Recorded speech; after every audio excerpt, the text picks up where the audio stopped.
Towson, Baltimore, waiting the Thursday night Maryland matchup. They will escape and get down to Orlando, and the MIC. See you soon. We'll see if they're going to make it to next week. This guy will be there. He is the valet for all things Johnny Holiday and the Terps radio programming and longtime college coach himself. He is ex-coach Naki out there on Twitter. We welcome Chris Naki back on to the program to discuss bracketology and the Maryland Terps. Chris, first off, welcome in. It was good seeing you Friday down at the phone booth and, the raucous environment down there. If I would have said to you 5 months ago, Maryland's going to be a 6 seed, they're going to play in Orlando, they're going to have to get through Xavier and the winner of the Florida State FGCU game, I think you would take that deal right now, avoiding all of these buzzsaws in the 1 and 2 seeds, right?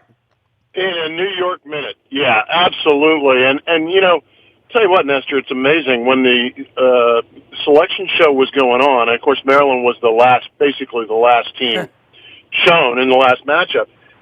Give you an idea of how jumbled up the whole field was. I think I speak for a lot of Maryland fans when, you knew that the last bracket was going to be the 6 versus 11. I wouldn't have been surprised if we had been the 11. There was some head-shaking seeding going on.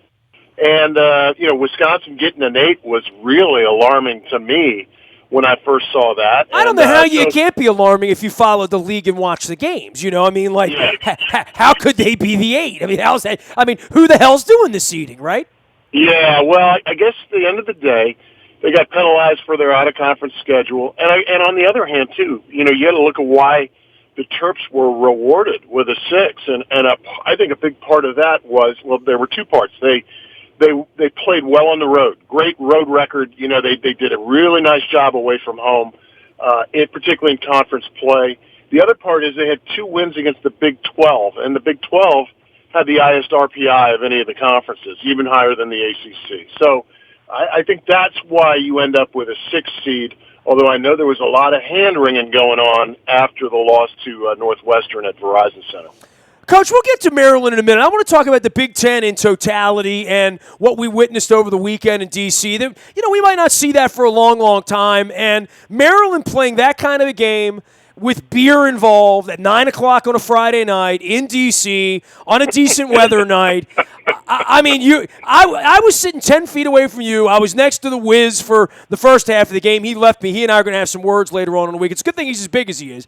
And 18,000 Maryland fans breathing down on that court. And I've talked to a lot of people, especially in the Washington media this week. The Wizards would love to have one night where the building looks like that for them. They've never had a night like that. 18,000 people breathing down all in one color. And the Terps managed to put that together, and then the team didn't show up. And I think you could see, and I went back and watched the postgame with Turgeon on Friday night. You could kind of see some angst with him because he's put a lot of blood, sweat, and tears into trying to get this program into a place where it's not just respected or well-liked, where it's beloved in these 2 cities, where for years Gary tried to put that in, Lefty tried to put that in. But Maryland, for all of its grandeur in the national championship, still very much a niche thing around here, Chris. I live in Baltimore. Not everybody in Baltimore is enamored with Maryland or running down there being a part of it. But on Friday night, it felt like it was a coming together of the whole Maryland brood. And to see that disappointment, I know it really bothered Turgeon. Yeah, it was definitely an opportunity squandered. There's no question about it. And the other thing that I think that caused for the angst is that, the bar was set high for this team. They got off to such a fast start, 8-1 in the conference with a bunch of road wins.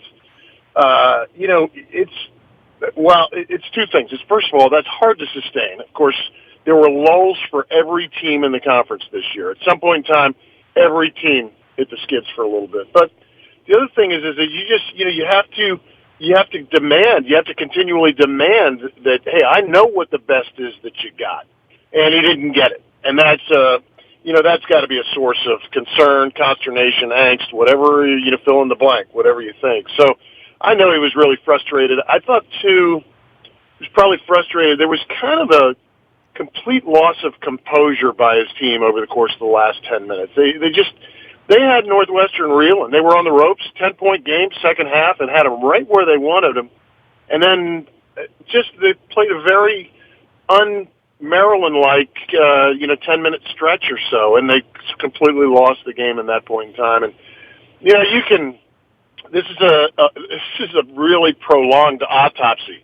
If you look at it, Nestor, you could find 6 or 7 things to put your finger on that will drive you crazy. Ultimately, you got to move on, prepare to play. A Xavier team that really kind of wobbled down the stretch a little bit themselves, largely due to injury, but they had some issues down the stretch too. So it's going to be an interesting game psychologically between these two teams that didn't have the greatest last 30 days. Yeah, I'd love to sit here and say, hey, what do you love about the Maryland team right now based on what you've seen? Probably not much lately. You love the potential. You love the way they have looked in the past. But to your point, that second half didn't take care of the ball. Didn't get good looks, didn't take good shots. The rebounding thing, that's an effort, that's a skill set, that's something that we've talked about all year long, that they don't have the size for that. Xavier does bring some size, and I think that should be concerning for them. But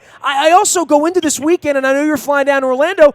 I fully expect to be calling you Monday and talking about playing games on Thursday in San Jose. I mean, I really think they can survive this. They are capable. They're not in over their heads. Yeah, I'd strike that deal right now. And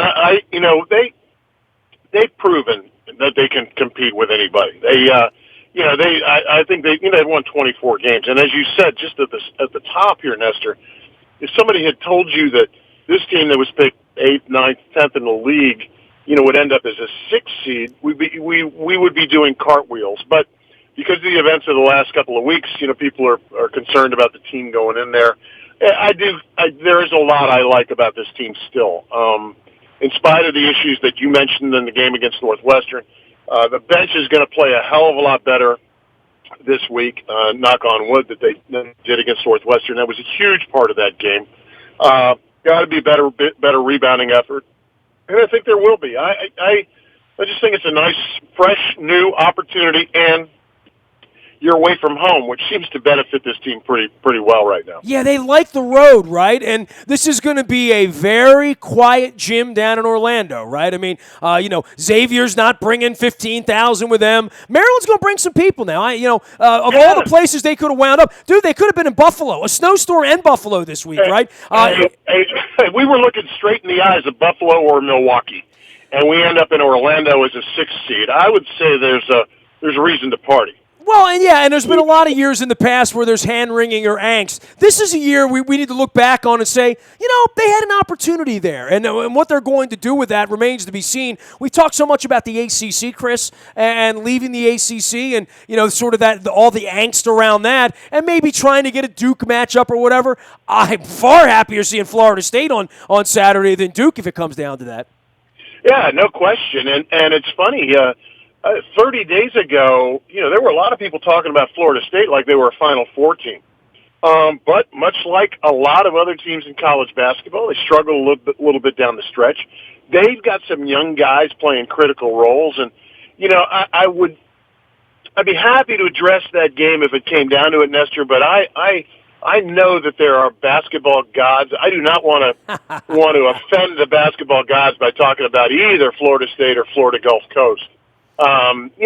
It's just a great opportunity, and they did get they got probably as good a draw as they could have hoped for, considering the sub-region that we're going to. I think more than anyone for scrutiny, it's all on Melo Trimble, who did not play particularly well, didn't take particularly good care of the basketball on Friday night. Some thoughts about where his head is, knowing that every game now we're looking down the throat of this could be the end for him, and I know there's been more predictive thoughts that he is going to leave than he is going to stay, at least from what I've heard around the program the last couple of weeks. Yeah, I mean, again, I think we've talked about this a little bit. I think you have to assume he's leaving. And then if he happens to come back, you celebrate it. I think he's obviously had a terrific season. Unanimous first team all conference, as it should have been. It's funny. You talk about the bar being set high. He did have, I think, 5 turnovers in the game against Northwestern, but shot 50% from the field, scored 20 points. He missed the 3-pointers and that's not insignificant. When he's shooting the ball well from 3, they really can't play a lot. A lot of teams like to gap Maryland and sit in the gaps so as to eliminate penetration.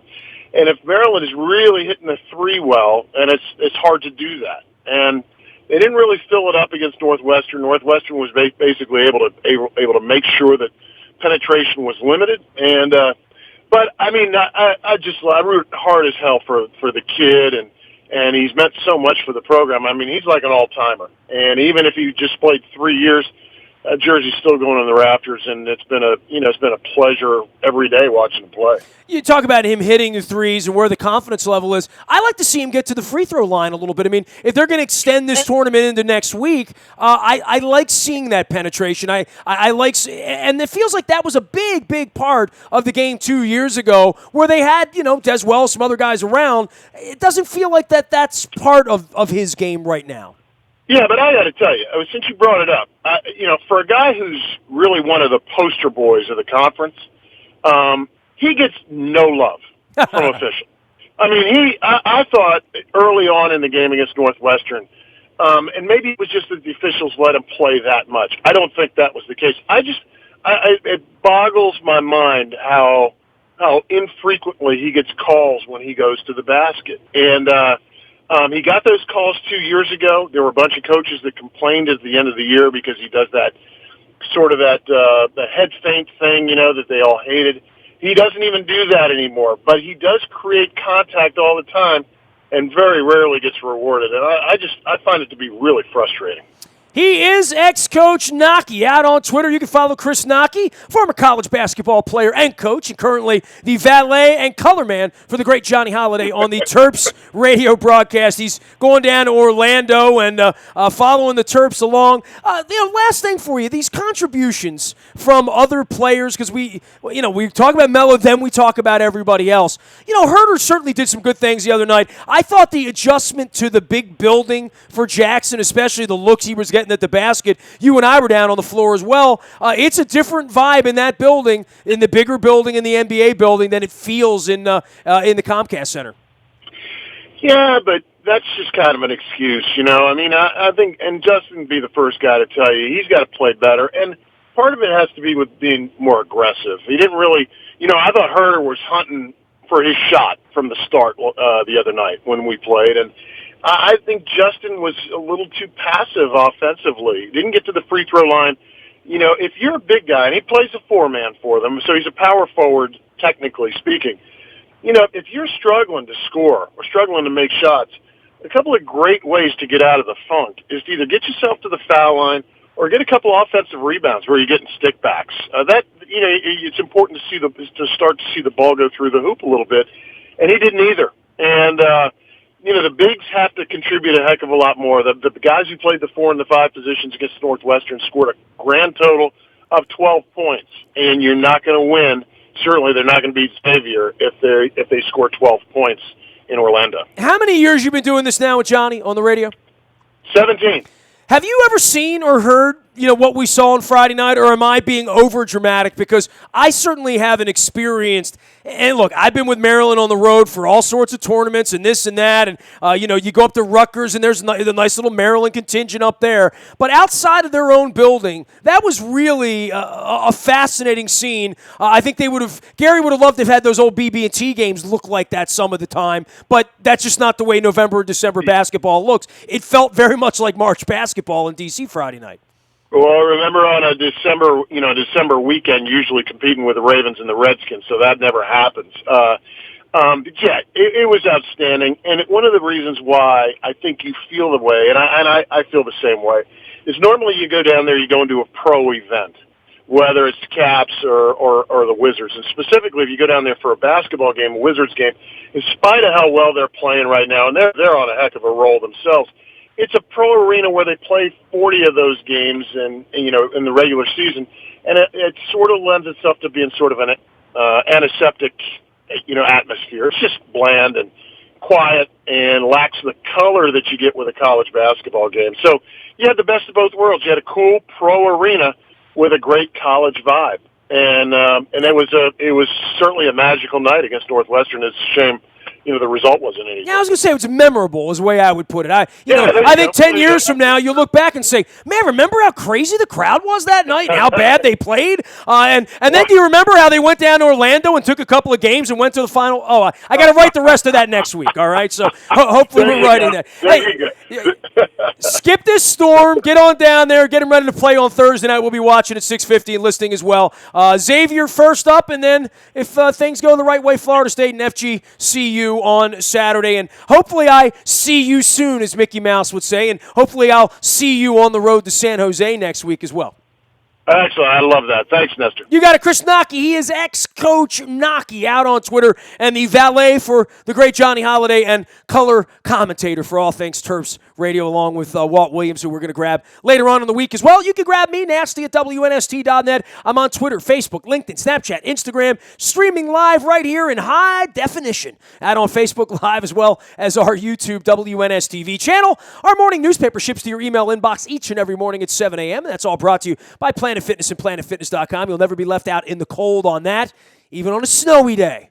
You also got the text service there for anything the Ravens, the Orioles, the Terps are doing. It was very, very alive last week with the sounds of Ozzie Newsome doing stuff and Ravens players doing stuff. And there's going to be plenty more of that going on as the Orioles are doing stuff here as we get closer to opening day and the Chris Tillman story unfolds, as well as the World Baseball Classic. We got the Caps, the Wizards, lots of stuff happening around here. Anything you miss, you can find in the Buy a Toyota Audio Vault 24 hours a day from anywhere in the world on your mobile device by downloading the TuneIn Radio app. We do come in crystal clear from anywhere in the world. I was listening in New Zealand 2 weeks ago, so I know it's true.